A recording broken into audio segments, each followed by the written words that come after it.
Hinirita ng solid online viewers ng Kapamilya Noontime Show si Vice Ganda na maging regular host na rin siya ng Showtime Online U.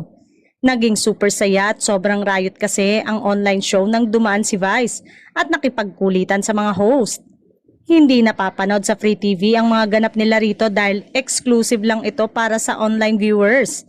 Ito ang segment na napapanood sa online world during commercial break ng It's Showtime para tuloy-tuloy ang panonood ng solid showtimers online. Minabuti ni Vice Ganda na umapir sa online show para imbitahan ang netizen na iboto ang bias niyang housemate sa Pinoy Big Brother Celebrity Collab Edition na si Clarice de Guzman.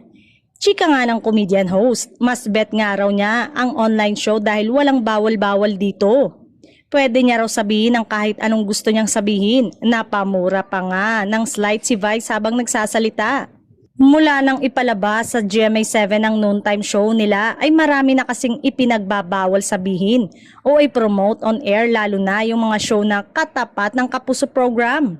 At dahil nga maraming tao ang sobrang naaliw sa mga hanash ni Vice sa SOU, hiniritan siya ng madlang people na mag-regular na ito or dalas-dalasan na lang daw ni Vice ang pag-a-appear sa online show. Hindi pinalampas ni Vice ang clamor ng cyber citizens, kaya nagpakomento ito ng kahit 2K lang ang dagdag sa TF ko.